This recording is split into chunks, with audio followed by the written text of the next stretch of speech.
খেলা দুনিয়ার পরীক্ষা শেষ হওয়ার পর, যখন আখিরাতের বিচার আচার শেষ হওয়ার পর জাহান্নামীদেরকে জাহান্নামে প্রবেশ করানো হবে আর জান্নাতীদেরকে জান্নাতের চাবি বুঝায় দেওয়া হবে, তখন সর্বশেষ অভিব্যক্তি জানতে চাওয়া হবে জান্নাতবাসীদের কাছে যে আপনাদের জান্নাতে আসার পর, জান্নাত পাওয়ার পর কি অভিমত, কি অনুভূতি। তখন জান্নাতবাসী এক বাক্যে বলবে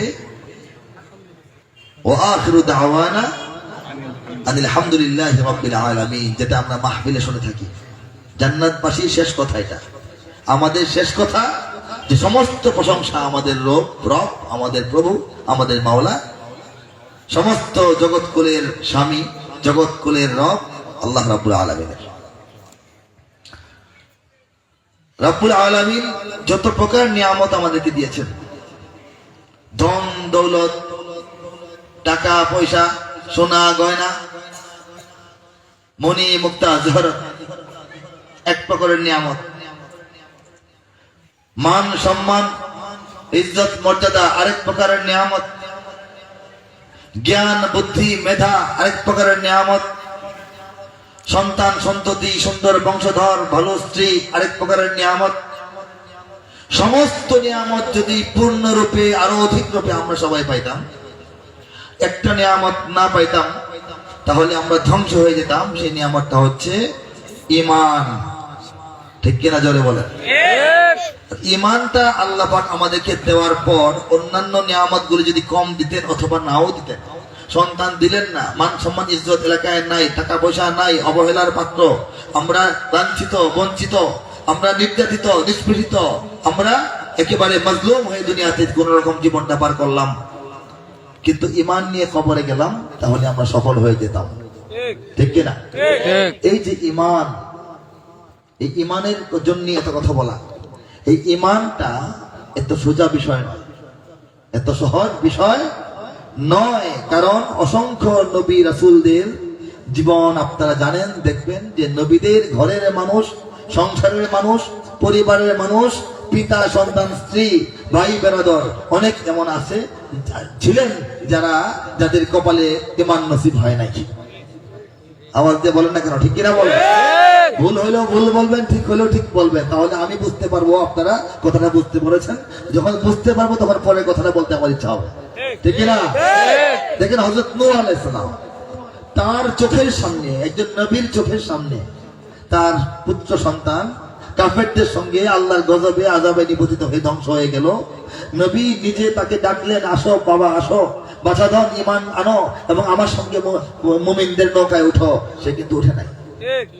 ঈমান তার নসিবে ছিল না বইলা, আল্লাহ পাক তার কপালে হেদায়েত লিখেন নাই বইলা, সে হেদায়েত পায় নাই, ধ্বংস হয়ে গেল, অথচ নবীর রক্ত তার গায়ে। ঠিক কিনা বলেন?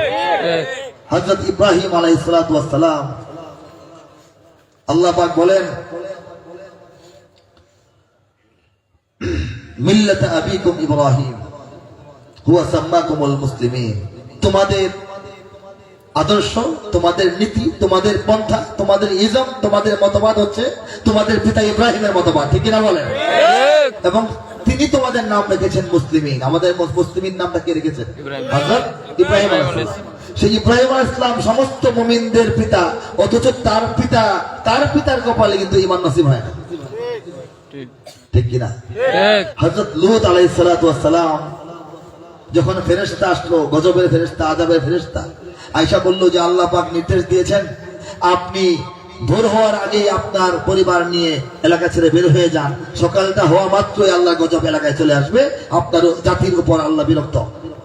তিনি সবাইকে নিয়ে বের হয়ে গেলেন, কিন্তু তার সহধর্মিনী, তার অর্ধাঙ্গিনী, তার জীবন সঙ্গিনী, তার বিছানার সঙ্গী, তার গোটা লাইফের সঙ্গী, তার স্ত্রী, তার সঙ্গে আল্লাহর ডাকে সাড়া দিলেন না। সে কি হলো? এই কাফেরদের সঙ্গে ধ্বংস হয়ে গেল।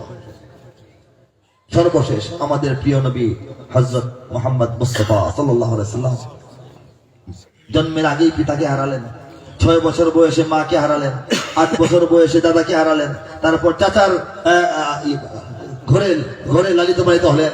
চাচা এমন ভালো মানুষ, এত জ্ঞানী মানুষ, এত অভিজাত মানুষ, এত ব্যক্তিত্ববান মানুষ, এত সুচিন্তাশীল মানুষ, এত নেতৃস্থানীয় মানুষ, এত জানেস্তর মানুষ, তিনি গোটা মক্কার নেতৃত্ব দিতেন, কুরাইশদের নেতৃত্ব দিতেন। তিনি রাসূল পাক সাল্লাল্লাহু আলাইহি ওয়াসাল্লামকে আদরে যত্নে বড় করলেন, খাওয়ালেন, পড়ালেন, গোসল করালেন, নিয়ে বেড়াইলেন। তাকে নিয়ে রওনা হইলেন ব্যবসা করতে শাম দেশে। সেখানের একজন খ্রিস্টান পাদ্রী বলল, হে, লম্বা কাহিনী ছোট করে বলতেছি, হে আবু তালিব, আপনার ভাতিজা ভবিষ্যতে আখেরি নবী হবে, তাকে নিয়ে সামনে যাবেন না, ইহুদিরা তার ক্ষতি করবে, তাকে নিয়ে এখনই মক্কায় ফিরে যান। ঠিক কিনা?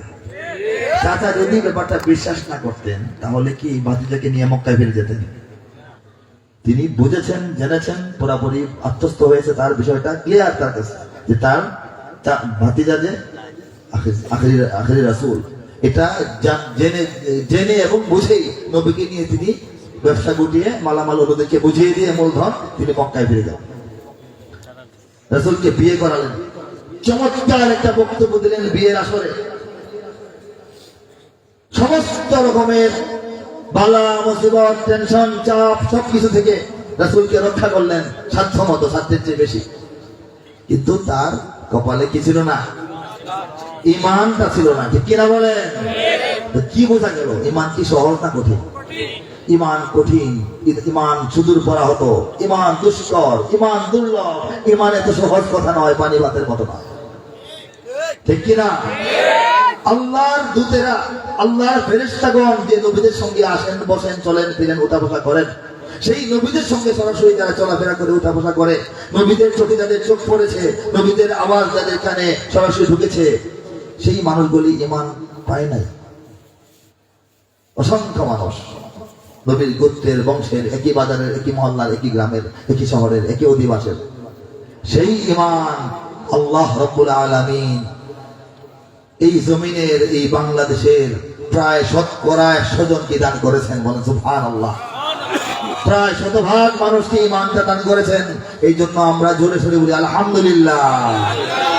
এটা একটা বিস্ময়কর ব্যাপার ঘটেছে বাংলাদেশে, ঈমানের এই যে উত্থান, বাংলাদেশে এই যে বিস্তার, এটা একটা বিস্ময়কর ব্যাপার। এই জন্য আমরা বলবো সুবহানাল্লাহ।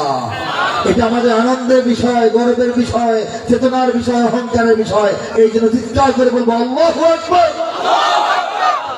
মক্কা মদিনা রাসূলের দেশ, ইসলামের দেশ, ইসলামের উদ্ভব যেখান থেকে হলো, ইসলাম যেখান থেকে বিস্তৃতি লাভ করলো সারা দুনিয়ায়, সেই মক্কা মদিনার পাশের দেশ আমরা না বহু দূরে? বলেন তো, 6000 মাইল দূরে বাংলাদেশের মানুষ আমরা পড়ে আছি। আর রাসূলের জামানা, সাহাবায়ে কেরামের জামানা, বদর, উহুদ, খন্দকের জামানা, সুলহে হুদাইবিয়ার জামানা, এই মসজিদে নববীর জামানা থেকে আমরা 1500 বছর পরের মানুষ। 6000 মাইল দূরে, 1500 বছর পরের এই জাতি, এই মানুষ, এই ভূখণ্ড, এই দেশ। তার উপরে চিন্তা করে দেখেন, আমাদের গোটা বাংলাদেশের চতুর্দিকে 1 ইঞ্চি পরিমাণও কোনো মুসলিম দেশের সীমানা নাই। থাকলে বলেন হাত তুলেন যদি কেউ জানেন। বাংলাদেশের চতুর্দিকে কোনো মুসলমান দেশ আছে? অমুসলিম একটা রাষ্ট্র, তাও অমুসলিম রাষ্ট্র দুনিয়ায় অনেক আছে। বিশেষ করে এই রাষ্ট্রটা চরমভাবে মুসলিম বিদ্বেষী একটা রাষ্ট্র। এরকম একটি পৌত্তলিক রাষ্ট্রের পেটের ভিতরে 18 থেকে 20 কোটি মুসলমান আমরা এই ভূখণ্ডে তাওহীদের কালিমার পতাকা নিয়ে জেগে আছি। এটা কি সাহসের বিষয় কিনা বলেন? উচ্চস্বরে তাকবীর ধ্বনি উচ্চারণ করেন, নারায়ে তাকবীর, লিল্লাহি তাকবীর, লিল্লাহি তাকবীর। কোথায় ছিল না বাংলাদেশে ইসলাম আসার? আপনারা খেয়াল করে দেখেন, আরবের আশপাশের অনেক অঞ্চলে, আরবের ধারে কাছের অনেক দেশে এখনো বাংলাদেশের মতো ইসলাম নাই। কিন্তু এই বিচ্ছিন্ন সাগর পারের দেশ, এই পোকা বাগরের দেশ, এই বন জঙ্গলের দেশ, এই পশু পাখির দেশ, এই গরিব বাঙালির দেশ, এই দক্ষিণ এশিয়ার পূর্ব প্রান্তে এই অনেকটা দেশ, যে দেশটা কিছুদিনের মধ্যেই নাকি এই সাগরের পানি বাড়লে নাকি এই বাংলাদেশ খুঁজে পাওয়া যাবে না, এই আশঙ্কায় বিজ্ঞানীরা ভোগে। এই বিজ্ঞানীদের আশঙ্কা এবং দুশ্চিন্তার দেশটাকেই মহান রব্বুল আলামিন তার কুদরতি ইশারা এবং ফয়সালায় শুধুমাত্র ইসলামের জন্য, ঈমানের জন্য এবং মাদ্রাসা, মসজিদ, আলেম, ওলামা, হাফেজ, কুরআন তেলাওয়াত এবং আযানের জন্য কবুল করেছেন। বলেন ঠিক কিনা? কাজেই বুঝতে হবে আমাদের ঈমান আল্লাহর প্রেরিত নিয়ামত। বাংলাদেশের এই ইসলাম এবং মুসলমানিত্বের জাগরণ এটা আল্লাহর ইচ্ছায় হয়েছে, অন্য কারো ইচ্ছায় হয় নাই। ঠিক কিনা? সুতরাং এই বাংলাদেশে ইসলাম, ঈমান, মুসলিম, মুসলমান শরিয়া, আলেম ওলামা, মসজিদ মাদ্রাসার বিরুদ্ধে কোন রকমের ছোট বড় দেশি বিদেশি ষড়যন্ত্র কখনোই কোনোদিনই কোনোভাবেই সফল হবে না। এদেশে আল্লাহু আকবরের সুরে সূর্য ওঠে, এদেশে আল্লাহু আকবরের সুরে সূর্য ডোবে, এদেশে আল্লাহু আকবরের সুরে সূর্য ওঠে, এদেশে আল্লাহু আকবরের সুরে সূর্য ডোবে। গাইতে পারবেন? আপনারা প্রত্যেকটা মানুষ একটা কলিজা সঙ্গে নিয়ে আসছেন না? কলিজাটা এই সাইজ হবে মোটামুটি, এটা 4 গুণ হয়ে যাবে। এটা গিয়ে দেখেন, গিয়ে দেখেন, মনে হবে বাংলাদেশটার মালিক আমরা, আল্লাহ মালিকানা দিয়েছেন, আমরা ভাড়াটিয়া নই। হাত তুলে গাইতে পারবো কারা? এদেশে আল্লাহু আকবরের সুরে সূর্য ওঠে, এদেশে আল্লাহু আকবরের সুরে সূর্য ডোবে, এদেশে আল্লাহু আকবরের সুরে সূর্য ওঠে।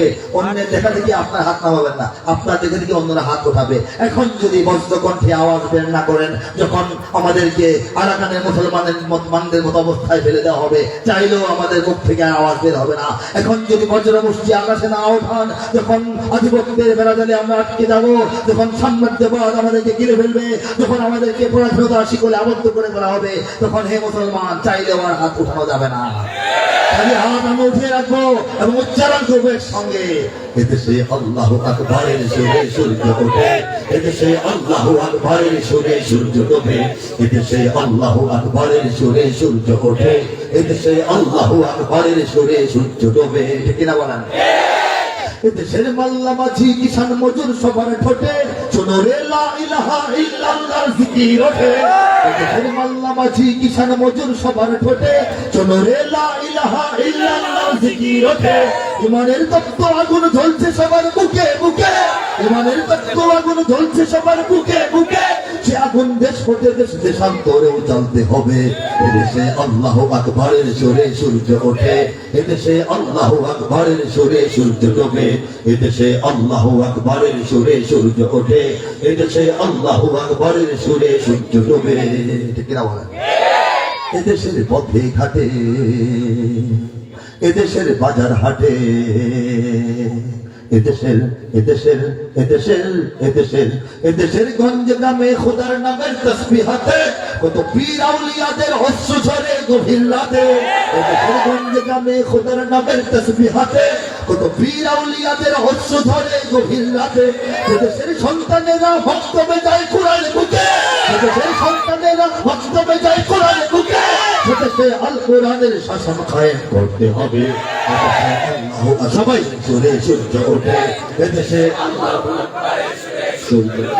এদেশে আল্লাহু আকবরের সুরে সূর্য ওঠে, এদেশে আল্লাহু আকবরের সুরে সূর্য ডোবে, এদেশের জলে স্থলে, এদেশের এদেশের ফুল ফসলে, এদেশের এদেশের এদেশের এদেশের এদেশের সবুজ মাটি সবুজ ঘাসে সবুজ বনে, মদিনার সবুজ মিনার ঝলসে ওঠে দুই নয়নে, এদেশের সবুজ মাটি সবুজ ঘাসে সবুজ বনে, মদিনার সবুজ মিনার ঝলসে ওঠে দুই নয়নে, এদেশের শিকড় তো নয় দিল্লিতে বা ওয়াশিংটনে, এদেশের শিকড় তো নয় দিল্লিতে বা ওয়াশিংটনে, এদেশের শিকড় জানি ছড়িয়ে আছে আরবে, এদেশে আল্লাহু আকবরের সুরে সূর্য ওঠে, এদেশে আল্লাহু আকবরের সুরে সূর্য ডোবে, এদেশে আল্লাহু আকবরের সুরে সূর্য ওঠে, এদেশে আল্লাহু আকবরের সুরে সূর্য ডোবে, এদেশে আল্লাহু আকবরের সুরে সূর্য ওঠে, এদেশে আল্লাহু আকবরের সুরে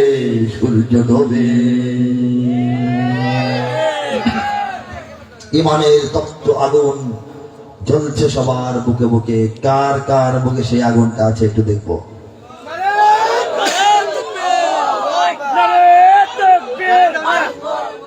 নারায়ে তাকবীর তো আসতে কেন? বাংলাদেশের এমন অনেক স্লোগান আছে যে স্লোগান এক দল দেয় আরেক দল দেয় না, এমন স্লোগান আছে সেই দল দেয় এই দল দেয় না, কিন্তু কৃষক, কিন্তু শ্রমিক, কিন্তু খেটে খাওয়া মানুষ, কিন্তু দোকানদার, আলেম জালেম, ছোট বড়, গ্রাম্য শহরে, শিক্ষিত মূর্খ, উচ্চশিক্ষিত অর্ধশিক্ষিত, সমস্ত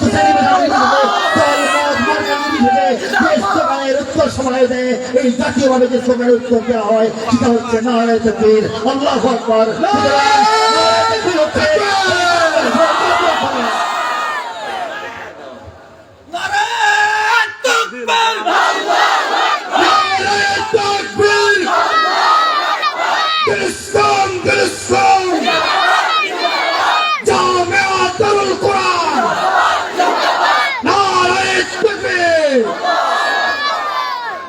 স্লোগান এই গোটা জাতিকে ঐক্যবদ্ধ করতে সক্ষম, যে স্লোগানের কারণে এই গোটা জাতি একসঙ্গে জেগে ওঠে, যে স্লোগানের কারণে এই জাতি আত্মবল খুঁজে পায়, যে স্লোগানের মধ্যে এই জাতি আত্মপরিচয় সন্ধান করে, যে স্লোগানকে ধারণ করে এই জাতি এই দেশের ২০ কোটি মুসলমান দেশি বিদেশি সমস্ত ষড়যন্ত্র পৃথিবীর সমস্ত পরাশক্তিকে প্রতিরোধ করার এবং কি বলে থাকে ব্যাহত করার সাহস রাখে, শক্তি রাখে, শক্তি লালন করে সেই স্লোগান আল্লাহু আকবার, নারায়ে তাকবীর, আল্লাহু আকবার হচ্ছে এই গোটা বাংলাদেশের জাতীয় স্লোগান। ঠিক কিনা বলেন?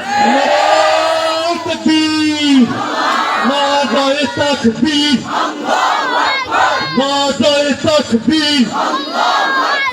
ইসলামের শত্রুরা হুঁশিয়ার সাবধান, দুনিয়ার মুসলিম এক হও, এক হও।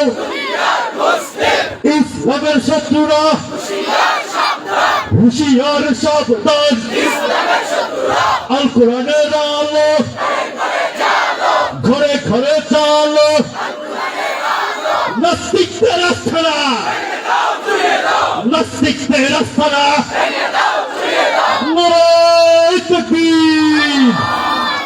আমি কখনো বক্তৃতার মাঝখানে স্লোগান থামিয়ে দেই না, কারণ শত শত বছর বক্তৃতা কেন করবেন?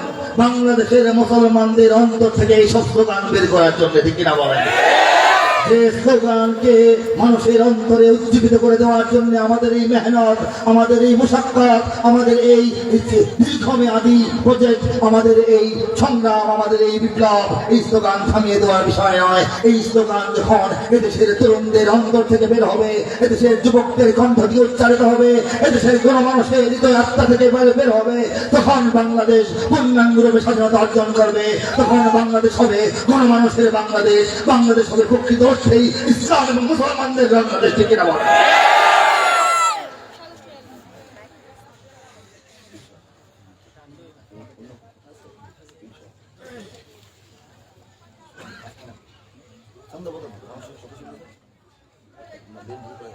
এখন তো সঙ্গীতে কিছু না,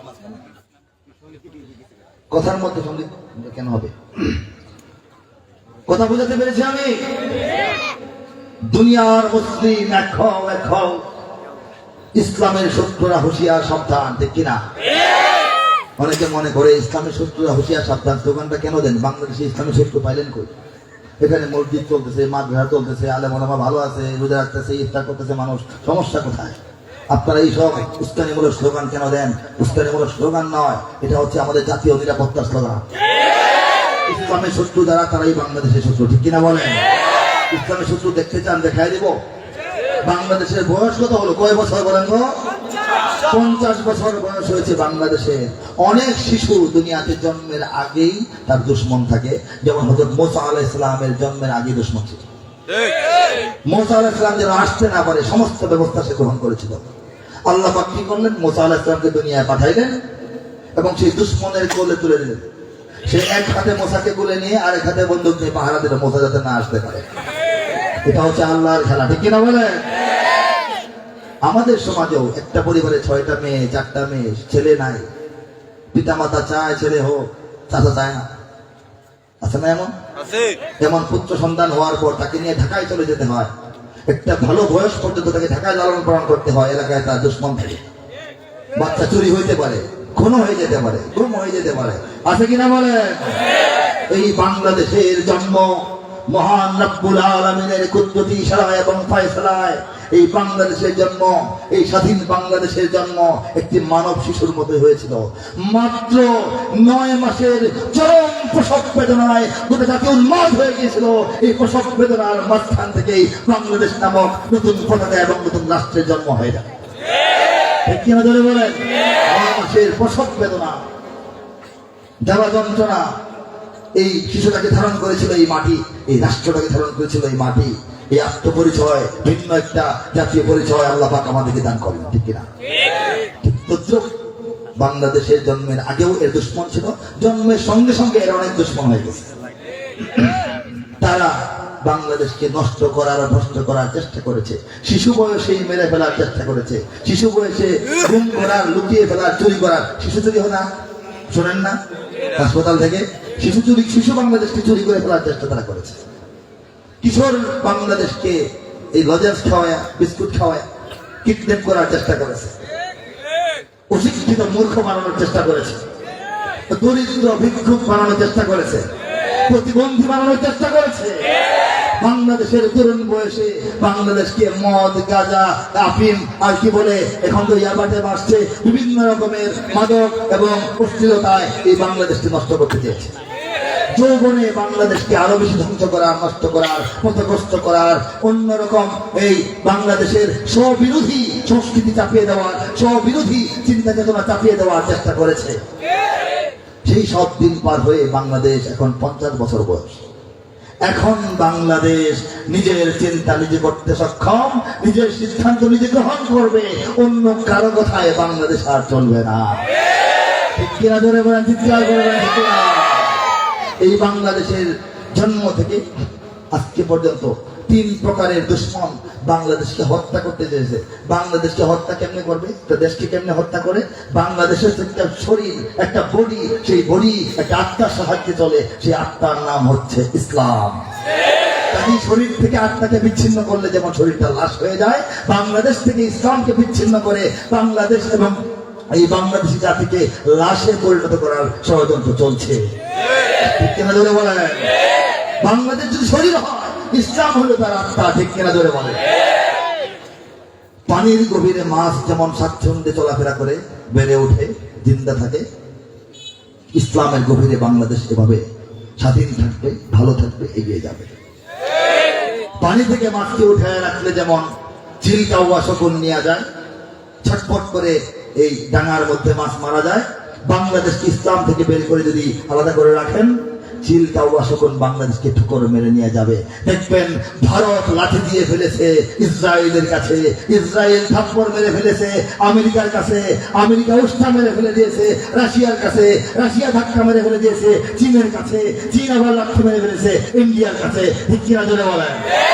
আমি বাংলাদেশকে বাঁচাতে হলে, বাংলাদেশকে সাজাতে হলে, বাংলাদেশকে অগ্রগণ্য একটা শক্তি হিসাবে এই উন্নতি এবং উৎকর্ষের দিকে এগিয়ে নিতে হলে, বাংলাদেশের গণমানুষকে ঐক্যবদ্ধ রাখতে হলে ইসলাম ছাড়া অন্য কোন বিকল্প নাই। এই ইসলাম থেকে বাংলাদেশকে বিচ্ছিন্ন করার ষড়যন্ত্র এই গণমানুষের মুখ থেকে ইনশাআল্লাহ, মাশাআল্লাহ, আলহামদুলিল্লাহ, লা ইলাহা ইল্লাল্লাহ, সুবহানাল্লাহ, হাসবুনাল্লাহ থেকে এই জাতিকে বিচ্ছিন্ন করার চেষ্টা সফল হওয়ার আগে এদেশের কোটি কোটি মুসলমান শাহাদাত বরণ করার জন্য প্রস্তুত হয়ে যাবে ইনশাআল্লাহ। ঠিক কিনা বলেন? আপনাদের মধ্য থেকে একজন যুবক দাঁড়িয়ে স্লোগান দেন, নারায়ে তাকবীর, আপনাদের ভেতর থেকে।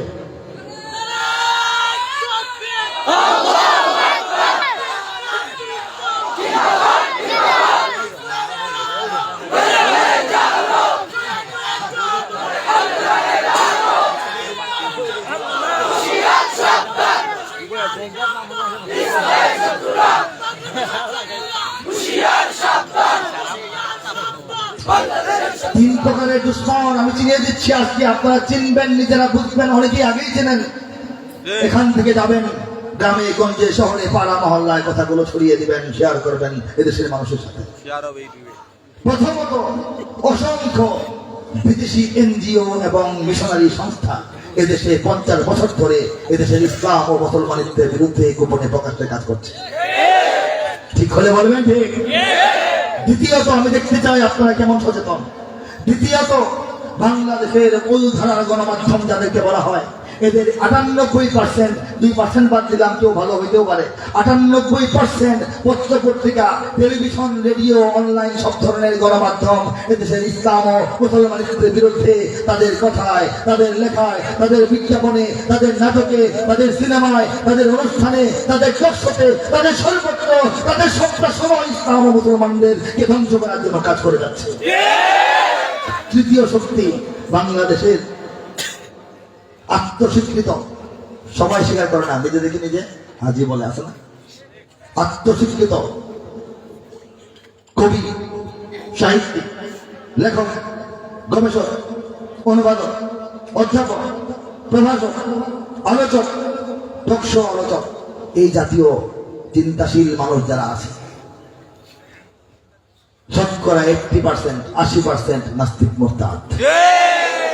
তারা তাদের ছড়ায়, কবিতায়, গল্পে, প্রবন্ধে, নিবন্ধে, কথায়, লেখায়, বক্তৃতায়, আলোচনায়, গ্রন্থে, গ্রন্থমেলায়, সব জায়গায় সব সময় 50 বছর ধরে বিদেশের টাকায় লালিত পালিত হয়ে ইসলাম ও মুসলমানদের বিরুদ্ধে কাজ করে যাচ্ছে। এত এত এত এত ষড়যন্ত্র আর এত এত কোটি কোটি কোটি কোটি ডলার প্রকাশ্যে গোপনে দেশের ভিতরে বাইরে ইসলামের বিরুদ্ধে খরচ হওয়ার পর বাংলাদেশে ইসলামের নাম নিশানা থাকার কথা ছিল না, কিন্তু আল্লাহ পাক রেখেছেন কিনা বলেন? ইউরিদুনা লিইউতফিউ নূরাল্লাহি বিআফওয়াহিহিম ওয়াল্লাহু মুতিম্মু নূরিহি ওয়ালাউ কারিহাল কাফিরুন। তারা চায়, তারা চাইবে, তারা চাচ্ছে আল্লাহর নূরের বাতিকে, আল্লাহর সত্যের আলোকে ফু দিয়া নিভাই দিতে। ঠিক, কিন্তু আল্লাহ কি চান? আল্লাহ চান তার আলোকে, তার নূরকে, তার জ্যোতিকে পূর্ণাঙ্গ রূপে প্রজ্বলিত করতে চান। অলৌকারী হালকা বেরোন, যদিও কাফেরদের মাথা গরম হয়ে যায়, মন খারাপ হয়ে যায়, রাগ ওঠে, মরণ কামড়তে, আল্লাহ পাক আগেই কুরআনে লিখে রাখছেন এরকম যখন ঘটবে তখন তাদের অবস্থাই হবে। বাংলাদেশের এই ইসলাম বিরোধী শক্তি সম্মিলিত ভাবে ফু দিতে দিতে ফু দিতে দিতে ইসলামকে নিভানোর জন্য ফু দিতে দিতে এখন রক্ত বমি করার উপক্রম। আল্লাহ তার বাতি জ্বালাচ্ছেন তো জ্বালাচ্ছেন তো জ্বালাচ্ছেন, এই ঠিক না বলেন? বাংলাদেশে আল্লাহ মসজিদ কমাচ্ছেন না বাড়াচ্ছেন বলেন? মাদ্রাসা কমছে না বাড়ছে? বোরকা কমছে না বাড়ছে? পাগড়ি লেবাস কমছে না বাড়ছে? দাড়ি টুপি কমে না বাড়ে? হাফেজের সংখ্যা কমে না বাড়ে? আলেমের সংখ্যা কমে না বাড়ে? আল্লাহ পাক বাড়াচ্ছেন, তারা কমাতে পারছে না। তারা পাগল হয়ে গেছে মরণ কামড় দেওয়ার জন্য, হতাশায় পর্যবসিত হয়ে চেয়ারে বসে মাথাটা কামিয়ে বলে যে সংবিধানে ইসলাম নাকি থাকবে না, পরের দিন থেকে সে নিজেই নাই। আল্লাহ বলেছেন এই অবস্থা হবে, আল্লাহ বলেছেন, আল্লাহ যা বলেছেন তাই বাংলাদেশে হচ্ছে, ঠিক কিনা ধরে বলেন? বাংলাদেশের সব মানুষের নাম বদলাতে পারে, বইয়ের পাতায় স্বাধীনতা সংগ্রাম বদলাতে পারে। এই যে যেতে পারে, হতে পারে বলতেছি আজকের লেখা না, 11 বছর আগে 2010-এর লেখা, আপনারা মিলায় দেখবেন। ঠিক, বাংলাদেশের সব মানুষের নাম বদলাতে পারে, বইয়ের পাতায় স্বাধীনতা সংগ্রাম বদলাতে পারে। বঙ্গোপসাগরের সব পানি যেতে পারে শুকিয়েও, গোটা রাজধানী গিলে নিতে পারে বুড়িগঙ্গার ঢেউ। সুন্দরবন কেটে হতে পারে ইটের ভাটার লাকড়ি, শিল্পপতিরা দেউলিয়া হয়ে খুঁজতে পারেন চাকরি। চোর গুন্ডারা পেয়ে যেতে পারে মন্ত্রীর মর্যাদা, আইনের ফাঁকে কালো টাকা সব হয়ে যেতে পারে সাদা। চোর গুন্ডারা পেয়ে যেতে পারে মন্ত্রীর মর্যাদা। যথেষ্ট ভদ্র পরিশীলিত ভাষা ব্যবহার করেছি। চোর গুন্ডা সামাজিক জীব, আমাদের সঙ্গে তারা বসবাস করে। এখন তো লোকেরাও মন্ত্রী হয়েছে, কেনা বলে? চোর গুন্ডারা পেয়ে যেতে পারে মন্ত্রীর মর্যাদা, ঠিক না? আইনের ফাঁকে কালো টাকা সব হয়ে যেতে পারে সাদা, ঠিক না? অনেকেই বলে এই দেশ নাকি হুজুগে জাতির দেশ, দফায় দফায় বদলায় এর রংঢং পরিবেশ। তাই বলে ইসলাম তো এদেশে হুজুগে হবে না শেষ, হুজুগে হবে না শেষ। আওয়াজ নাই আপনাদের কণ্ঠে, ঠিক কিনা বলে? তাই বলে ইসলাম তো এদেশে হুজুগে হবে না শেষ, হুজুগে হবে না শেষ।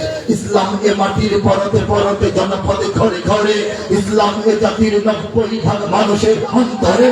ইসলাম এ মাটির পরতে পরতে জনপদে ঘরে ঘরে, ইসলাম এ জাতির 90% মানুষের অন্তরে। ইসলাম নিয়ে কেউ ছিনিমিনি খেলে এমন শক্তি নেই, ইসলাম নিয়ে কেউ ছিনিমিনি খেলে এমন শক্তি নেই। আর কিছু থাক না থাক এদেশে ইসলাম থাকবে, সবকিছু বদলে যাক এদেশে ইসলাম থাকবে। আর কিছু থাক না থাক এদেশে ইসলাম থাকবে, সবকিছু বদলে যাক এদেশে ইসলাম থাকবে। আওয়ামী লীগের নেতা কর্মীরা বিএনপি হতে পারে, হয় না? কখনো হয় নাই, এখন হচ্ছে না। অবাক হব না বিএনপি যদি নৌকায় সিল মারে। মারে? কখন মারে বলেন তো? দুইজন প্রার্থী মনোনয়ন চায়, একজন পায় আরেকজন পায় না। যে পায় না সে রাগ হয়ে বলে নৌকায় মারে দাও, এরকম না বিষয়টা? আওয়ামী লীগের নেতা কর্মীরা বিএনপি হতে পারে, অবাক হব না বিএনপি যদি নৌকায় সিল মারে। রাজপথ থেকে মুছে যেতে পারে গণতন্ত্রের দাবি, শোষকের হাতে চলে যেতে পারে ক্ষমতার তালা চাবি। স্বার্থের হাত নাড়তেও পারে আইনের কলকাঠি। আবার রক্তে লাল হতে পারে আমার দেশের মাটি, ক্লাইভের সাথে হতে পারে ফের মির্জাফরের সন্ধি, বিদ্রোহী কবি হতে পারে ফের লৌহ কপাটে বন্দি। এই পীরদের মাটি বীরদের ঘাটি শহীদের বাংলায়, এই পীরদের মাটি বীরদের ঘাটি শহীদের বাংলায়, জনতার ভোটে কিবা ভোট লুটে যেই যাক ক্ষমতায়, জনতার ভোটে কিবা ভোট লুটে যেই যাক ক্ষমতায়, নাচতে নাবুদ হয়ে যাবে যদি ইসলাম ভুলে যায়, ইসলাম ভুলে যায়। ইসলাম এর মাটির পরতে পরতে জনপদে ঘরে ঘরে, ইসলাম এ জাতির 90% মানুষের অন্তরে, ইসলাম এ মাটির পরতে পরতে জনপদে ঘরে ঘরে, ইসলাম এ জাতির 90% মানুষের অন্তরে।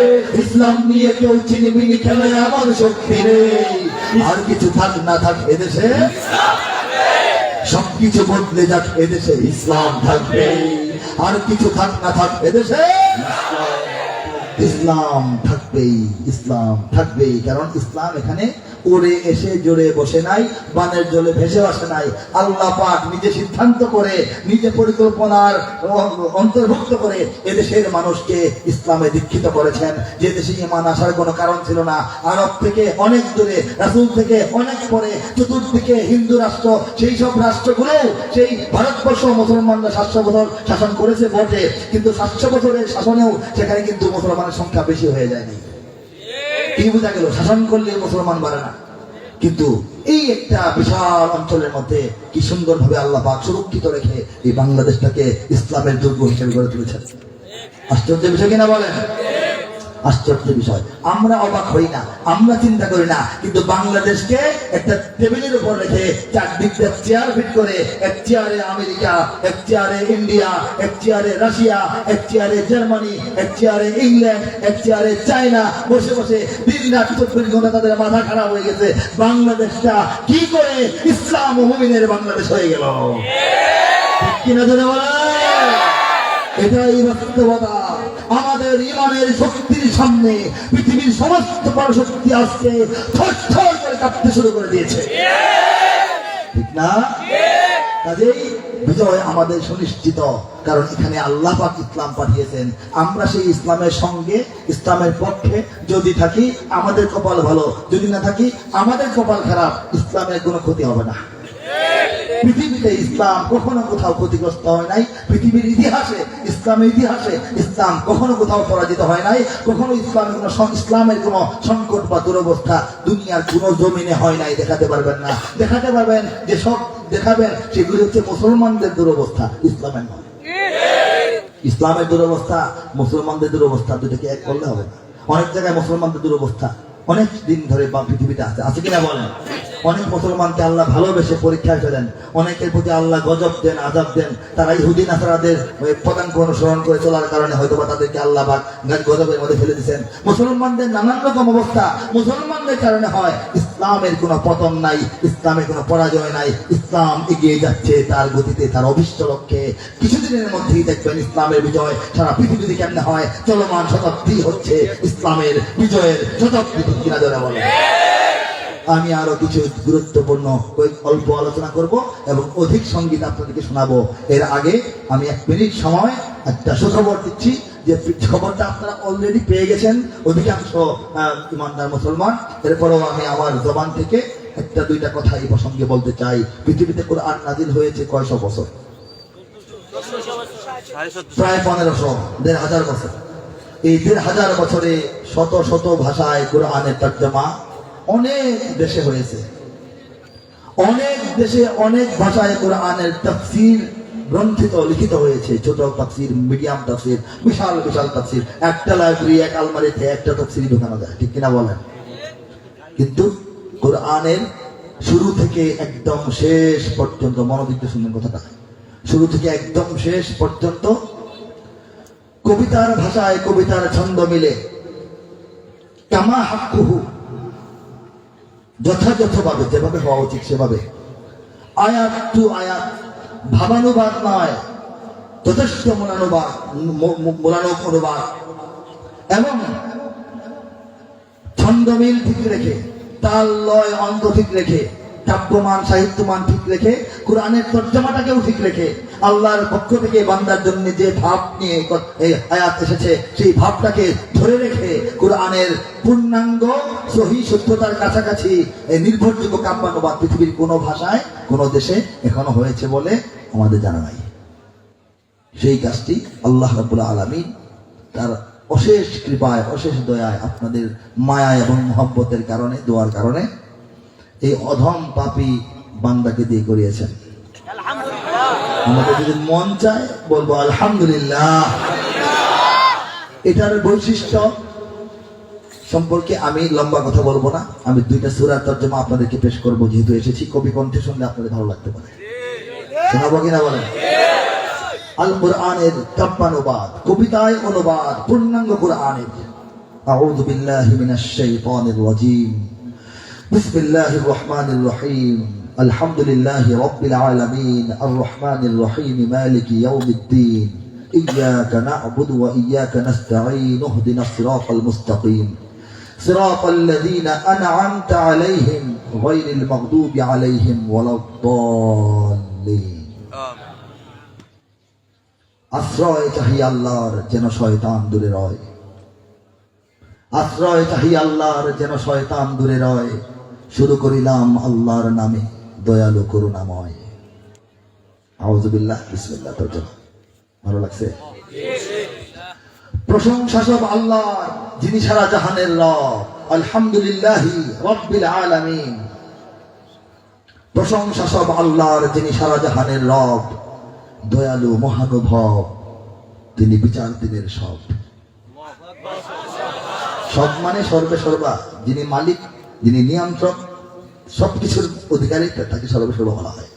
আল্লাহর ক্ষেত্রে মালিক খালি মালিক না, আদালতের মালিক উনি, কিন্তু বিচারক নিয়োগ করছেন আরেকজন, এরকম না। তিনি মালিক, তিনি বিচারক, ঠিক কিনা? ইয়্যাকা না'বুদু ওয়া ইয়্যাকা নাস্তাঈন। আমরা সবাই কেবলই তোমার ইবাদত করে যাই এবং আমরা তোমার কাছেই সহায়তা শুধু চাই। কেবলই আর কাছেই, এই রসইটা হচ্ছে ইয়্যাকা ইয়্যাকা, ঠিক কিনা বলেন?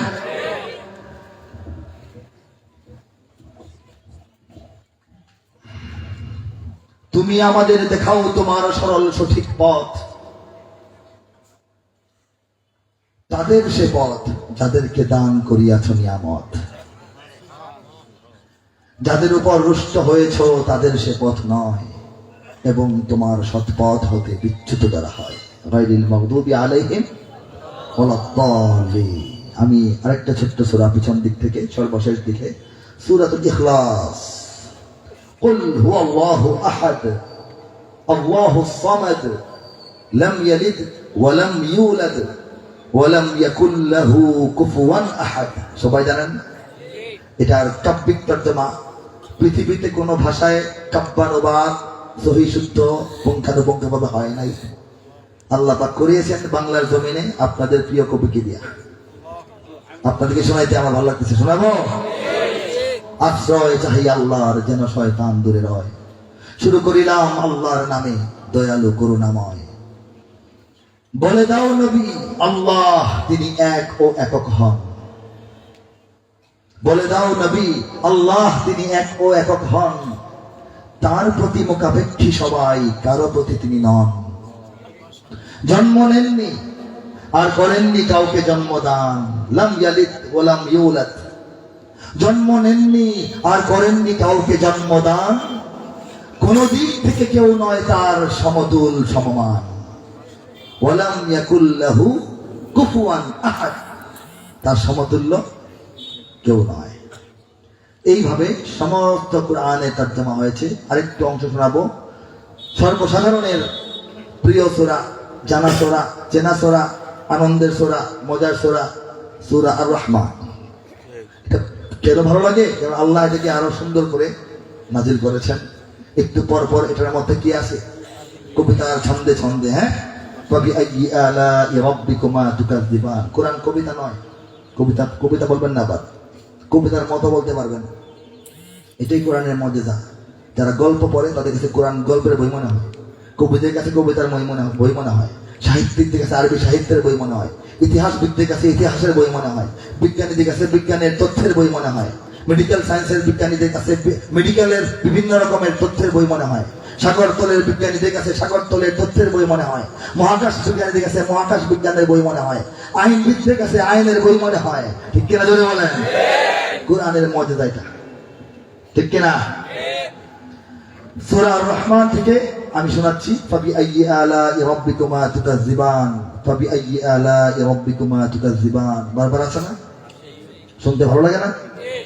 সেই সূরার সর্বশেষ পৃষ্ঠাটুকু, আমার এখানে যে পৃষ্ঠাটা শেষ আমি শোনাচ্ছি 58 নং আয়াত থেকে 78 আয়াত পর্যন্ত। কাআন্নাহুন্নাল ইয়াকুতু ওয়াল মারজান ফাবিআইয়ি আলাই রাব্বিকুমা তুকাজ্জিবান হাল জাযাউল ইহসানি ইল্লাল ইহসান ফাবিআইয়ি আলাই রাব্বিকুমা তুকাজ্জিবান ওয়া মিন দুনিহিমা جنتان فبأي آلاء ربكما تكذبان। ভালো লাগে না? তর্জমাটা দেখেন, পদ্মরাগ ও প্রবালের মতো হারা দীপ্যমান, তবে তোমাদের প্রতিপালকের মানিবে না কন্দান। উত্তম কাজে উত্তম ছাড়া কিবা হবে প্রতিদান, তবে তোমাদের প্রতিপালকের মানিবে না কোন দান। এ দুটি ছাড়াও সেখানে রয়েছে আরো দুটি উদ্যান, তবে তোমাদের প্রতিপালকের মানিবে না কোন দান। উদ্যান দুটি কৃষ্ণাভ ঘন সবুজ দৃশ্যমান, তবে তোমাদের প্রতিপালকের মানিবে না কোন দান। দুটি উদ্যানে রবে চঞ্চলা ঝর্ণা প্রবহমান, তবে তোমাদের প্রতিপালকের মানিবে না কোন দান। তাতে ফলমূল খেজুর আনার থাকিবে বিদ্যমান, ফিহিমা ফাকিহাতুন ওয়া নাখলুন ওয়া রুম্মান। তাতে ফলমূল খেজুর আনার থাকিবে বিদ্যমান, তবে তোমাদের প্রতিপালকের মানিবে না কোন দান। সুশীলা রূপসী রমণী কোলের সেখানে অবস্থান, তবে তোমাদের প্রতিপালকের মানিবে না কোন দান। আর সে হুরিরা স্বর্গ তাবুতে রবে অপক্ষমান, তবে তোমাদের প্রতিপালকের মানিবে না কোন দান। তাহাদের আগে না ছুঁয়েছে জিন না ছুঁয়েছে ইনসান, তবে তোমাদের প্রতিপালকের মানিবে না কোন দান। লাম ইয়াতমিসহুন্না ইনসুন ক্বাবলাহুম ওয়ালা জান। সবুজ ও সুন্দর গালিচায় বসিবে দিয়ে হেলান, তবে তোমাদের প্রতিপালকের মানিবে না কোন দান। সর্বশেষ আয়াত, তাবারাকাসমু রাব্বিকা যিল জালালি ওয়াল ইকরাম। কত সুমহান হে নবী তোমার রবের নামের শান, কত সুমহান হে নবী তোমার রবের নামের শান। মহা অনুভব গৌরবময় তিনি মহামহিয়ান। এটা এক চাইলে প্রতি পৃষ্ঠার এক পাশে আয়াত, আরেক পাশে একদম বরাবর নাম্বারিং করে তর্জমা। 6000-এরও বেশি আয়াতের 6000-এরও বেশি কবিতায় তর্জমা আল্লাহ পাক আমাকে দিয়ে করাইছেন। এটা আপনার ভালো লাগলেও এটা আল্লাহ করাইছেন, আপনার ভালো না লাগলেও এটা আল্লাহ করেছেন। কারণ আমি তো করতে পারার কথা না, দুনিয়া কেউ করে নাই, আমি কেন করবো? ঠিক কিনা বলেন? এটা আল্লাহ করাইছেন। মাগরিবের নামাজ পড়তেছি ঘরে, আল্লাহু আকবার, সূরা ফাতিহা পড়তেছি, এর আগে স্বপ্নেও কোনোদিন চিন্তা করি না এই কাজটা করলে কেমন হয় বা কইরা দেখি পারি কিনা। তেলাওয়াতের সময় এই সূরাতুল ফাতিহার তর্জমাটা আমার মনের মধ্যে আল্লাহ পাক ঢেলে দিয়েছেন।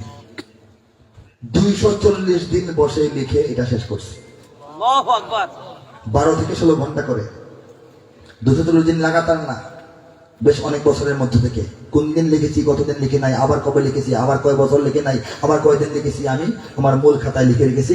হিসাব করে 240 দিন বসে লিখে আল্লাহ পাক সম্পূর্ণ কোরআনের পুঙ্খানুপুঙ্খ কাব্যানুবাদ করিয়েছেন। কিন্তু আল্লাহ ছাড়া কেউ বলতে পারবে না আমার কিতাবে কোনো ভুল নাই। পারবে? কেউ পারে না, কেউ বলতে পারে না, আমিও বলবো না। আমার অজান্তে, আমার অসাবধানতায় যদি কোনো অসঙ্গতি থাকে পরবর্তী ছাপাগুলিতে ঠিক হয়ে যাবে ইনশাআল্লাহ। ঠিক না? আল্লাহু আকবার। যদি কেউ এটা সংগ্রহ করতে চান, এটা শহরে গ্রামে সরাসরি আনান, বাড়িতে গিয়ে আনেন, অনলাইনে আনেন, অফলাইনে আনেন, একটাই মূল্য সুনির্দিষ্টভাবে নির্ধারণ করা হয়েছে প্রকাশকের পক্ষ থেকে 1000 টাকা।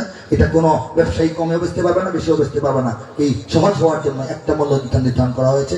গাড়িতে কিছু কপি আছে, যদি চান আজকে সংগ্রহ করবেন করতে পারেন, কিছু কপি মঞ্চে নিয়ে আসতে পারো যদি ওলামায়ে কেরামের দরকার হয়। ঠিক আছে, আমি পরবর্তী আলোচনা যাচ্ছি।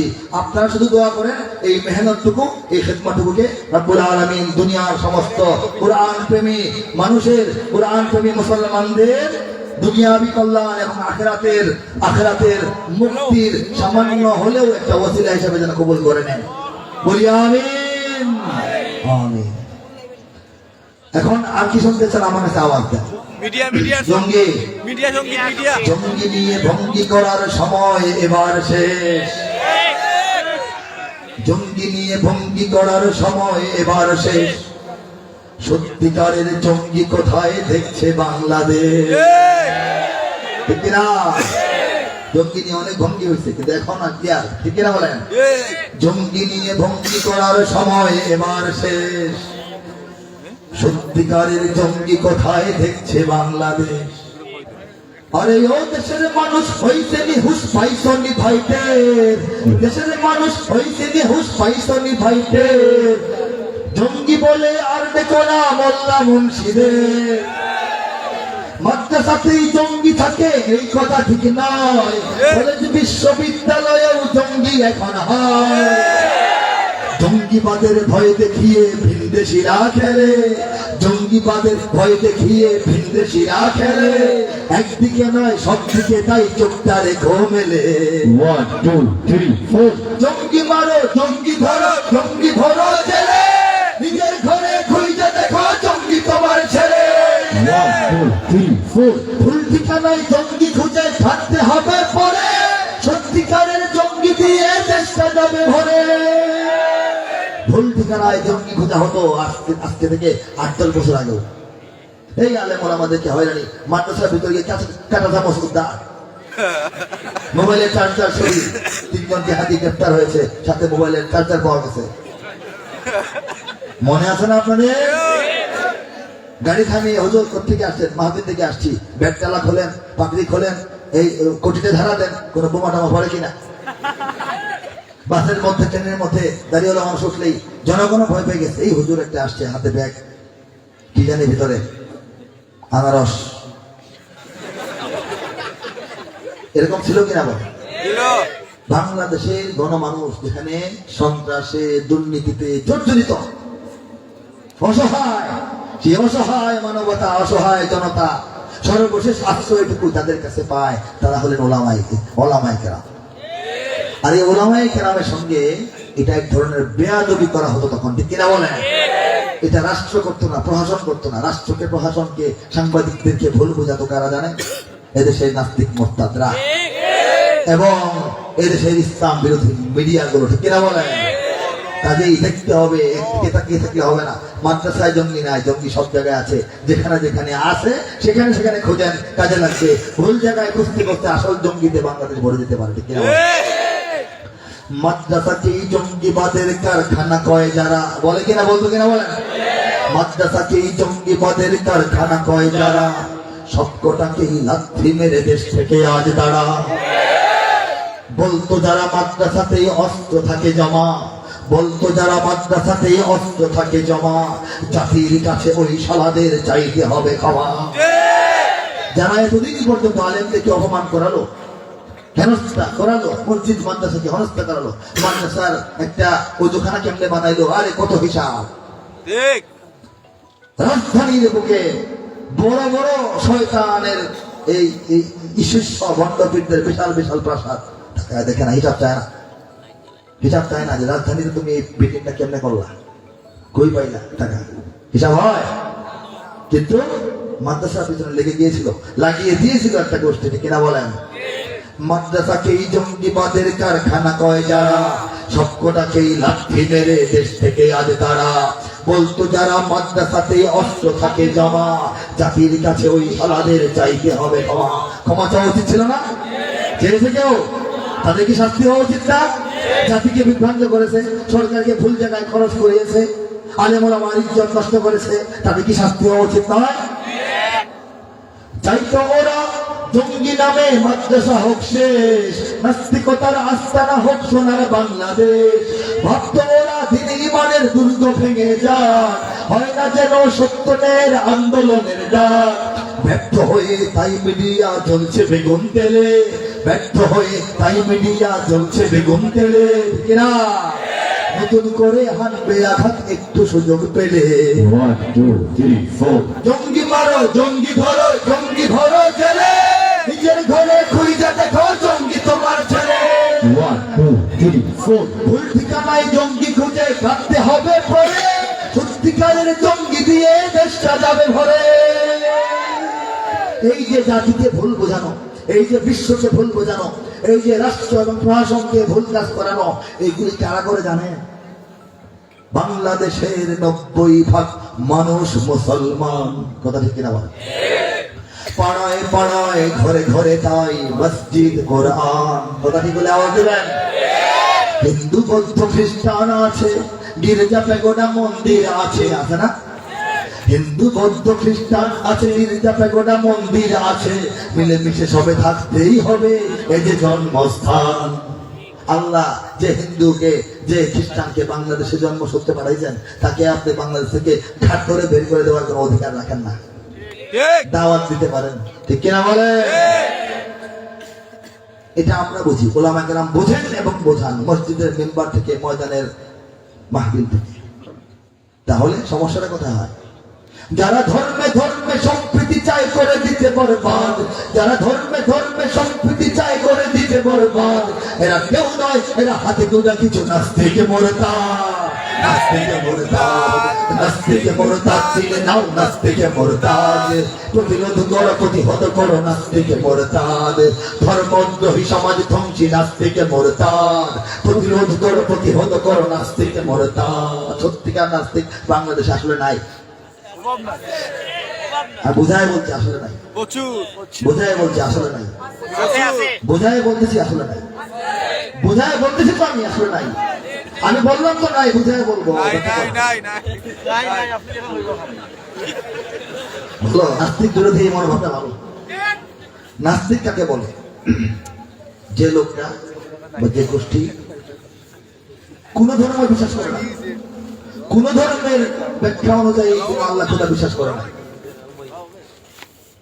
সব ধর্মের ভুল ধরে, সব ধর্মের খোঁচাখুচি করে, সব ধর্মের ধর্মপুরুষ যারা মহান ব্যক্তি তাদের বিরুদ্ধে, তাদের দোষ, তাদের বিরুদ্ধে ইতরামি করে।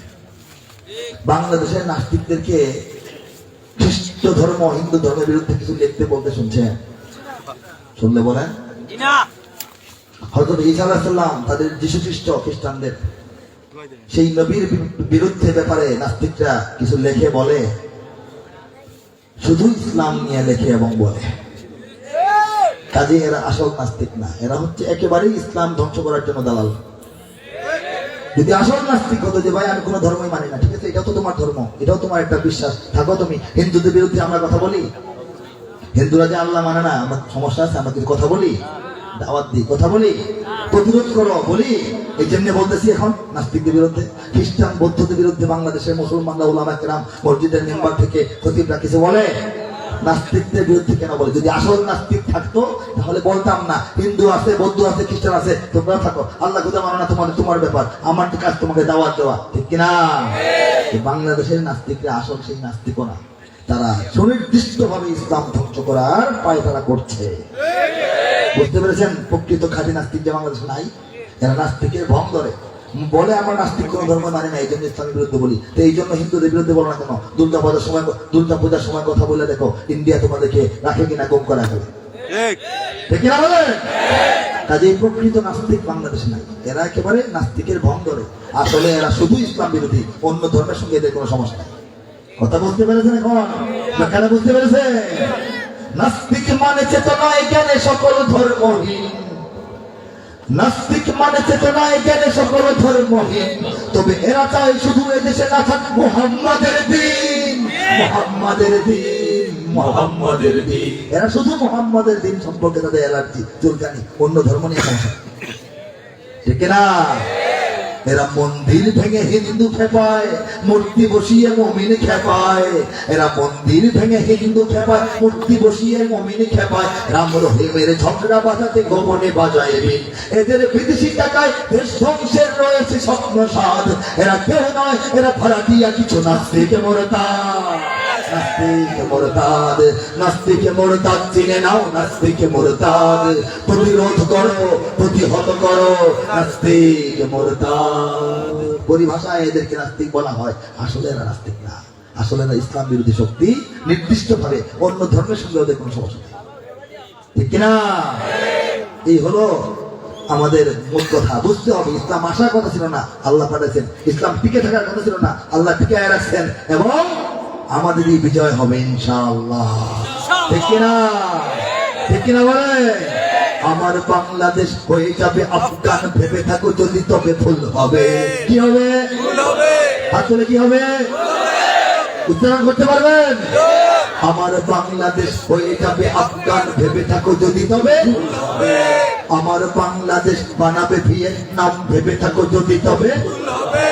আমার বাংলাদেশ আবার পাকিস্তানে ফিরে যাবে, ভাবো যদি ভুল হবে। আমার বাংলাদেশ আবার পাকিস্তানে ফিরে যাবে, ভাবো যদি ভুল হবে। আমার বাংলাদেশ ভারতের সেবা দাস হয়ে যাবে, ভাবো যদি ভুল হবে। এটা বাংলাদেশ, এটা ক্রিমিয়া নয়, এটা বাংলাদেশ, এটা সিকিম নয়। গানেও বাংলাদেশ, গানেও বাংলাদেশ, সাবাস বাংলাদেশ বিশ্বময়। সুখেও বাংলাদেশ, দুঃখেও বাংলাদেশ, সোনার বাংলাদেশ বিশ্ব নয়। सीने में बांग्लादेश, जीने में बांग्लादेश, बांग्लादेश के कोई गम नहीं। सारी दुनिया को दिखलाएगा बांग्लादेश, हम भी किसी से कम नहीं। ठीक ना? সারা দুনিয়াকে বাংলাদেশ দেখাই দেবে, আমরাও তোমাদের চেয়ে কম না, ঠিক না বলে? ওগো দুশ্মন জানি তুমি তাক করে বসে আছো, ওপারে তোমার বন্দুক। জানি না আমরা কারা কারা বন্দুক তাক করে আছে কোন কোন দেশ বাংলাদেশের দিকে, জানি না আমরা? ওগো দুশ্মন জানি তুমি তাক করে বসে আছো, ওপারে তোমার বন্দুক। দেখো এপারে তাকিয়ে দেখো, আমরাও জেগে আছি, পেতে রেখে 16 কোটি ভোট। তুমি পারবে না কেড়ে নিতে আমার সে স্বাধীনতা, রক্তে দিয়েছি যার দাম। তুমি পারবে না কেড়ে নিতে আমার সে স্বাধীনতা, রক্তে দিয়েছি যার দাম। এখানে আছে আমার জীবন মরণ, আর এখানে আমার ইসলাম। এটা বাংলাদেশ, এটা ইরাক নয়, এটা বাংলাদেশ, এটা সিরিয়া নয়, এটা বাংলাদেশ, এটা লিবিয়া নয়। এটা সিরিয়া মনে করলে ভুল হবে, এটাকে লিবিয়া মনে করলে ভুল হবে, এটাকে কাশ্মীর মনে করলে ভুল হবে।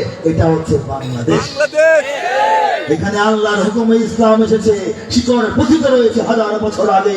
ইসলামের শিকড় বাংলাদেশের মাটির প্রত্যেকটা পরতে পরতে, লেয়ারে লেয়ারে উলি আল্লাহদের চোখের পানি এবং বীর শহীদদের বুকের তাজা রক্ত মিশে আছে। ঠিক কিনা জোরে বলে? কাজেই ভয়ের কিছু নাই, ঠিক কিনা বলে? বাংলাদেশের গান আলেম হওয়া সত্ত্বেও আমি বেশি বেশি গাই। কেন গাই? এই তরুণরা, এই যুবকরা, এই ওলামা, এই জনতা যেন দেশাত্মবোধ লালন করে নিজেদেরকে গড়ে তোলে। এই বাংলাদেশকে ইসলামের ঘাঁটি আল্লাহ বানিয়েছেন। ইসলাম যদি এখানে অক্ষুণ্ণ না থাকে, তাহলে বাংলাদেশটাই তো মরে যাবে। ইসলামের জন্য বাংলাদেশ লাগবে, কারণ আপনি একটা স্বাধীন সার্বভৌম ভূখণ্ড ছাড়া ইসলাম ইমান তৌহিদ নিয়ে কোথায় যাবেন? আরাকানের মুসলমান তো যাওয়ার জায়গা পাচ্ছে না, একটা জমিনের অভাবে তারা ইসলাম নিয়ে দৌড়তেছে, কোথায় যাবে? পালিয়ে বেড়াচ্ছে, ঠিক কিনা? কাজে তাওহীদ এবং ইসলাম ইমান বিশ্বাস নিয়ে থাকার জন্য একটা স্বাধীন ভূখণ্ড লাগবে, যেটা আল্লাহ পাক আমাদেরকে দান করেছেন। সুবহানাল্লাহ। কাজে এই দেশকে স্বাধীন রাখতে হবে না ভাই? ইসলামের জন্য রাখতে হবে না? কেমনে রাখবেন? এই দেশকে স্বাধীন রাখার জন্য একটাই শক্তি, একটাই যুক্তি, একটাই পাহারাদার, সেটা হচ্ছে ইসলাম। ইসলামের জন্য দেশ দরকার, দেশের জন্য ইসলাম দরকার। ঠিক কিনা জোরে বলে? ব্যাখ্যা যদি দেয় 2.5 ঘন্টা যাবে, লম্বা সময় আমি নেব না। এটা ইসলামের দেশ, মুসলমানের দেশ। মুসলমানিত্বের কারণে এই দেশটা ভারতের অন্তর্ভুক্ত না হয়ে পাকিস্তানের অন্তর্ভুক্ত হয়েছিল। তারপর পশ্চিম পাকিস্তান, এই পূর্ব পাকিস্তান বা এই বাংলাদেশের উপরে সব ধরনের নির্যাতন চালায়, আগ্রাসন চালায়, রাজনৈতিক শোষণ, অর্থনৈতিক শোষণ, সাংস্কৃতিক আগ্রাসন, ভাষা কেড়ে নেওয়ার মতো দুঃসাহস দেখায়। তখন আমরা মজলুম হয়ে যাই, মজলুম হয়ে জালেমের বিরুদ্ধে আরেকটা যুদ্ধের মাধ্যমে আমরা বাংলাদেশের স্বাধীন পতাকা আবার ছিনিয়ে আনি। এই বাংলাদেশ পাকিস্তান থেকে আলাদা হয়েছে বটে, ইসলাম থেকে আলাদা হয় নাই, ঠিক কিনা? বরং পাকিস্তানের চেয়ে আরো ভালো ইসলাম বাংলাদেশে আল্লাহ দান করতেন। পৃথিবীর আরব দেশগুলোতে উন্নত মসজিদ হয়, সেই মসজিদের ইমাম, মুয়াজ্জিন এবং সেই মসজিদের তারাবির হাফেজ বাংলাদেশ থেকে নিতে হয়। ইসলাম প্রচার করে দেওয়ার যে আসল মার্কাজ, আসল জায়গা, আসল এই সম্মেলনটা হয়, সেই তাবলীগের ইজতিমা বাংলাদেশে অনুষ্ঠিত হয়। ঠিক কিনা জোরে বলে? শত শত দেশের হাফেজদের মধ্যে বাংলাদেশের কিশোররা শ্রেষ্ঠ হাফেজ নির্বাচিত হয়ে বিজয়ের পুরস্কার হাতে নিয়ে বাংলাদেশে ফিরে আসে। এই বাংলাদেশকে অবহেলা চোখে অন্তত মুসলমান আমরা দেখতে পারি না, কারণ বাংলাদেশকে ইসলাম ও মুসলমানদের নেতৃত্বের কিছু দায়িত্বে আল্লাহ পাক বসায় দিয়েছেন অলরেডি। ঠিক কিনা? কাজেই দেশের গান গাওয়া হয়, অন্যান্য মুসলিম দেশের সাথে মুসলিম সীমান্ত থাকে, এত দেশের গান না গাইলে হয়, এত সীমান্তে তালা না মারলে হয়, কিন্তু বাংলাদেশের প্রেক্ষাপট ভিন্ন। এখানে দেশাত্মবোধক গানকে কোন ওলামায়ে কেরাম নির্বুদ্ধিতার কারণে আসাফিয়াত পর্যায়ে নিয়ে যাবেন না, কারণ বাংলাদেশের ভূতাত্ত্বিক গবেষণা অন্যরকম, বাস্তবতা ভিন্ন রকম। বাংলাদেশের চারপাশে কোনো মুসলিম দেশ নাই, এই সীমানা যদি আমরা রক্ষা না করি, এই গেটে যদি তালা না মেরে রাখি, তাহলে ভারত বাংলাদেশকে কবেই খেয়ে ফেলতো। এই জন্য দেশাত্মবোধ জাগাইতে হবে, দেশের কথা বলতে হবে, সীমান্ত রক্ষার কথা বলতে হবে, মানচিত্রের স্বাধীনতার কথা বারবার বারবার বলতে হবে। যত বলবেন তত সব হবে, যত বলবেন তত সব হবে। পাশাপাশি একটা কথা মনে রাখতে হবে, সারা পৃথিবীর 200 কোটি মুসলমানদের আমরা অন্তর্ভুক্ত। সারা পৃথিবীর 200 কোটি মুমিন মুসলমানদের যে বিশাল মুসলিম জাতীয়তাবাদ, সেই জাতীয়তাবাদের আমরা সদস্য। ভাষায় আমরা বাঙালি, সীমানায় আমরা বাংলাদেশি, বিশ্বাসে আমরা, চেতনায় আমরা মুসলিম। ঠিক কিনা বলেন? এই জন্য 20 বছর আগে আপনাদের এই কবি গেয়েছে, কি গেয়েছে 20 বছর আগে? না না না, চুপ থাকেন, চুপ থাকেন, বলতে দেন, চুপ থাকেন, বলতে দেন, চুপ থাকেন, বলতে দেন। 20 বছর আগে এই কবি গেয়েছে, দেশ পরিচয়ে যদিও আমরা বাংলাদেশি সবাই, মুসলিম বলে আমাদের কোন সীমানা তো বাধা নাই। चीनो अरब हमारा, हिंदुस्तान हमारा, मुस्लिम हो हम वतन है सारा जहां हमारा। तौहीद की अमानत है सीनों में हमारे, आसान ही मिटाना नामो निशा हमारा। ठीक ना? আমাদের মাঝে যদিও বা আছে সহস্র কাঁটাতার, একই তাকবীরে জেগে উঠি মোরা আল্লাহু আকবার। ঠিক না? 200 কোটি মুমিনের দিল মিলেমিশে একাকার, বাধা নয় কোন সৈন্যবাহিনী, রাষ্ট্র বা সরকার। কোন রাষ্ট্র সরকার মুসলমানদের ইমানের বন্ধুত্বে কোনো বাধা দেয়? সারা দুনিয়া মুসলমানদের সাথে আমরা বন্ধু, আমরা একই পরিবারের সদস্য। ঠিক কিনা? ঠিক কিনা বলেন? পৃথিবীর যেটা কাজে মুসলিম, জিহাদি নাকারা বাজে দ্রিম দ্রিম, বাধার প্রাচীর পেরিয়ে আমরা সেখানেই যেতে চাই, সেখানেই যেতে চাই, সেখানেই যেতে চাই। মুসলিম বলে আমাদের কোন সীমানা তো বাধা নাই, মুসলিম বলে আমাদের কোন সীমানা তো বাধা নাই। বাতিল से दबने वाले है आसमान ही हम सोबार कर चुका है, तो इम्तिहा हमारा तौहीद की अमानत है सीनों में हमारे, आसान ही मिटाना नामो निशा हमारा। অনেকে বলেন মুহিব খান আলেম মানুষ, খালি দেশের গান, খালি দেশের গান। আরে ভাই, দেশের গান 20 বছর পরে গাইতেছি বললাই দেশটা এখন কেউ গিলে নিতে পারে না। বুঝতে হবে, কথাটা বুঝতে হবে। ঠিক কিনা বলে? এই মুহূর্তে বাংলাদেশের চারদিকে আমেরিকা, ইন্ডিয়া, চায়না, খবর পড়েন না আপনার খবর? বারবার স্বদেশি দালালদের দালালির কারণে বিভিন্ন হাঙরের মুখের ভিতর বাংলাদেশ ঢুকে যায়। আমরা হাঙরের দাঁত ভেঙে আবার বের করে আনি। ঠিক কিনা? চিৎকার করে বলে। পাশাপাশি আমরা যে মুমিন, দুনিয়া সমস্ত মুসলিম আমাদের ভাই, এটা মনে রাখতে হবে। যে জন্য আমি আগে এই গানটিও গিয়েছি যে, হে যুবক তুমি বাঙালি হও কিংবা ইন্ডিয়ান, কিংবা জার্মান, জাপানি কিংবা চাইনিজ, রাশিয়ান, স্প্যানিশ, ড্যানিশ, ফরাসি কিংবা ব্রিটিশ, আমেরিকান, আরবি, আজমি, ইরানি, তুরানি, তুর্কি বা আফগান, মুসলমান, মুসলমান তুমি তো মুসলমান। তুমি সাদা হও কিংবা কালো হও, দেখো রক্ত তোমার লাল, সুখী হও কিংবা দুঃখী হও, দেখো ইমান নির্ভেজাল, কাছে রও কিংবা দূরে রও, তবু কামাই তোমার ঘর। স্লোগানে তোমার কেঁপে ওঠে আজ পৃথিবীটা থরথর, মৃত্যু তোমায় জানায় সালাম, দূরে থাকে শয়তান। মুসলমান, মুসলমান তুমি তো মুসলমান। আমি গিয়েছি 20 বছর আগে, 2001-এ। শোনাবো একটা? উত্তর হতে দক্ষিণ মেরু সীমান্ত খুলে দাও, খুলে দাও, সারা দুনিয়ার মুসলমানের বন্ধন ছেড়ে দাও। আজকের গান না, আমি তখন অর্ধেক বয়স, তরুণ। উত্তর হতে দক্ষিণ মেরু সীমান্ত খুলে দাও, খুলে দাও সারা দুনিয়ার মুসলমানের বন্ধন ছিঁড়ে দাও।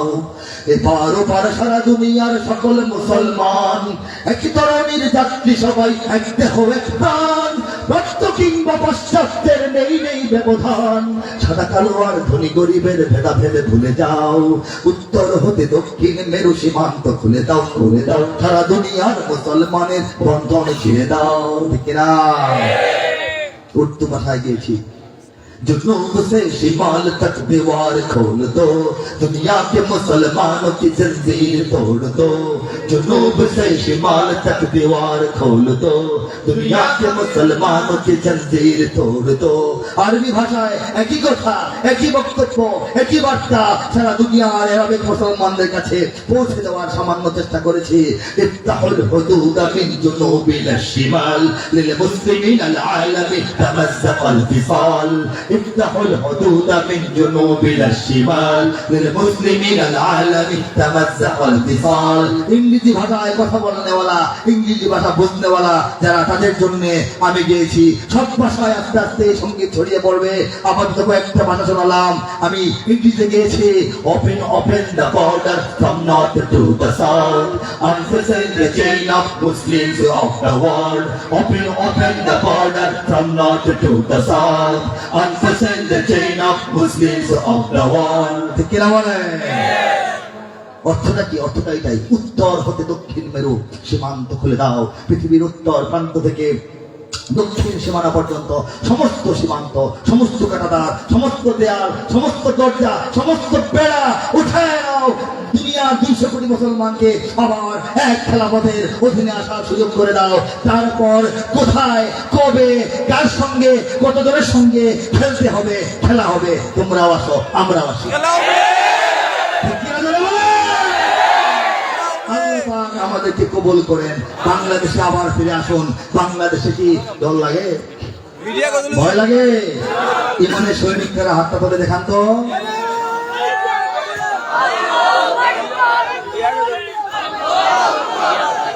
মিডিয়া গজল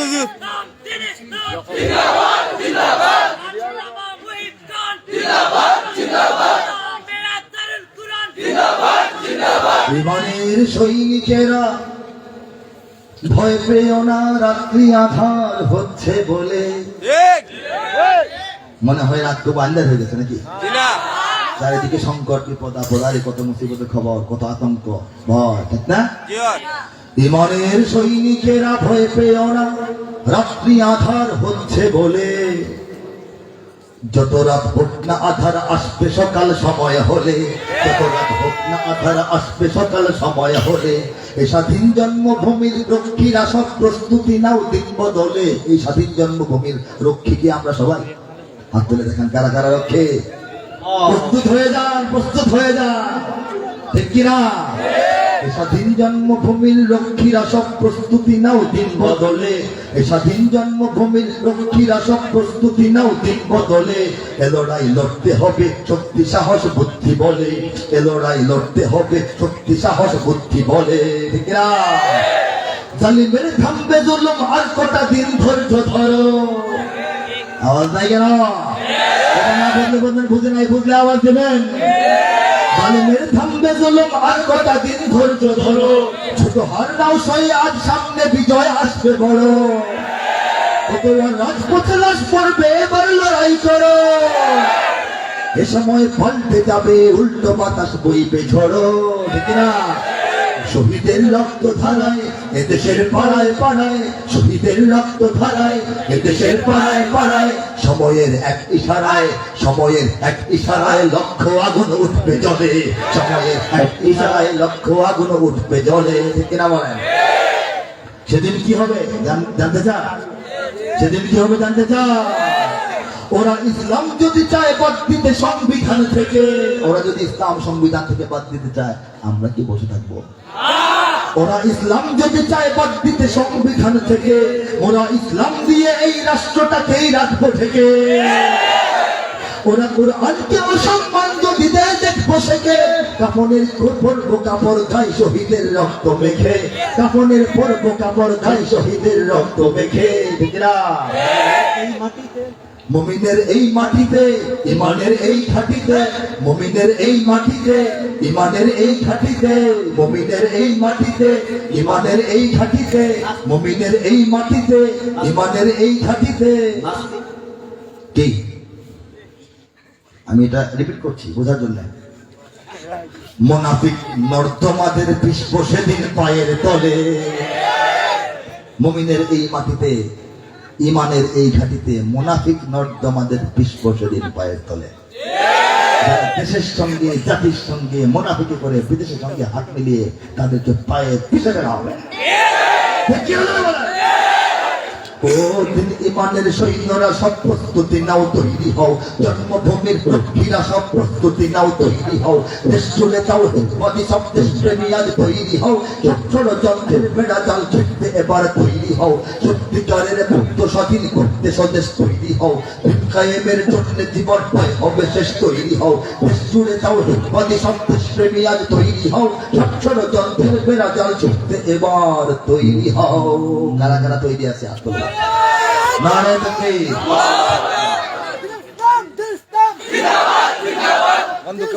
বন্ধুকা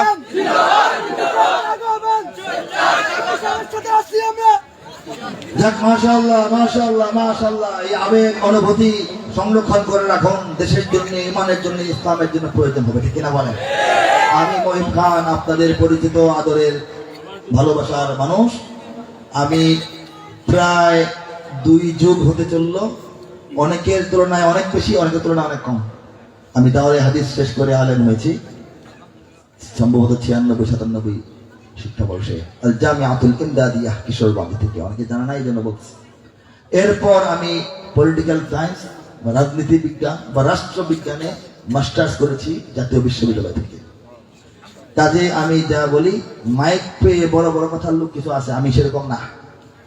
আমি বাংলাদেশের রাজনীতি, দক্ষিণ পূর্ব এশিয়ার রাজনীতি, সাবকন্টিনেন্টাল বা উপমহাদেশের রাজনীতি, পুরা এশিয়ার রাজনীতি, গোটা বিশ্বের গ্লোবাল রাজনীতির খোঁজ খবর, আন্দাজ, অনুমান, হিসাব নিকাশ করে কথা বলার চেষ্টা করি, ঠিক কিনা বল? আমি আপনাদের জন্য 20 বছর ধরে সঙ্গীত করি। আমাকে শিল্পী গায়ক কেউ বলবেন না, আমি একজন কবি, একজন আলেম। কাজী নজরুল ইসলাম তার লেখা অনেক গান দিয়েছেন, তাকে কেউ শিল্পী নজরুল ইসলাম বলে? কবি বলে। আমাকে কবি বললে আমি সন্তুষ্ট, শিল্পী বলা দরকার নাই, আমার গলা এত সুন্দর না, ঠিক আছে? আমার কথাগুলো আমি বলি, এই জন্য আপনাদের কাছে ভালো লাগে। আমি গায়ক এত ভালো না। যাই হোক, কোরআনের কাব্যানুবাদ সম্পর্কে বললাম, এটা আপনারা সংগ্রহ করবেন, এটার জন্য দোয়া করবেন, আর সব সময় প্রস্তুত থাকবেন, তৈরি থাকবেন, যেন আল্লাহ রাব্বুল আলামিন যেভাবে কুদরতি ইশারায় ফায়সালায় বাংলাদেশকে ইসলামের সুন্দর জমিন হিসেবে গড়ে তুলেছেন, সেভাবে যেন ইসলামের অগ্রগতি অবধারিত থাকে, অব্যাহত থাকে, ঠিক কিনা বলেন? আল্লাহ পাক আমাদেরকে তৌফিক দান করুন। ইঞ্চি মাটি সোনার চাইতে কাটি, নগদ রক্ত দিয়ে দেনা। শত্রু বাহানাদার একটি গণাও তার কেড়ে নিতে কেউ পারবে না। রঙের তুলিতে আকাশ সবুজের ছায়া ঢাকা, সুজলা সুফলা পরিপাটি। লক্ষ শহীদ গাজী রেখেছে জীবন বাজি, করেছে স্বাধীন এই মাটি। বাংলাদেশ আমার, বাংলাদেশ তোমার, বাংলাদেশ সবার প্রাণ। ধন্য ধন্য আমি সবার চাইতে দামি বাংলা মাটির সন্তান। বাংলাদেশ আমার, বাংলাদেশ তোমার, বাংলাদেশ খোদার দান। সোনার জন্মভূমি, তোমার জন্য আমি জীবন দিয়েছি কোরবান। কে কে প্রস্তুত বাংলাদেশের জন্য জীবন কোরবান করার জন্য? যতবার যুদ্ধ করতে প্রয়োজন হয়, যদি বারবার যুদ্ধ করতে প্রয়োজন হয়, কে কে রাজি আছি করার জন্য?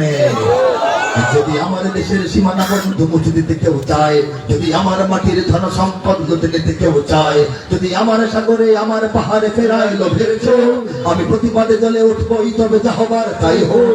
এই শান্ত সবুজ পতাকায় যদি পড়ে শকুনের থাবা, এই সুস্থ বারুদ জাতি নিয়ে ফেলে যদি কেউ দাবা, কোটি মানুষের প্রাণের কুটিরে আগ্রাসনের হাত যদি কেউ বাড়ায়, তবে আবার যুদ্ধ হবে, আবার যুদ্ধ হবে, আবার যুদ্ধ হবে, আবার যুদ্ধ হবে, আবার যুদ্ধ হবে, আবার যুদ্ধ হবে, আবার যুদ্ধ হবে, আবার যুদ্ধ হবে, আবার যুদ্ধ হবে, আবার যুদ্ধ হবে, আবার যুদ্ধ হবে। আলহামদুলিল্লাহি রাব্বিল আলামিন ওয়াসসালাতু ওয়াসসালামু আলা সাইয়্যিদিল মুরসালিন আসসালামু আলাইকুম ওয়া রাহমাতুল্লাহি ওয়া বারাকাতুহু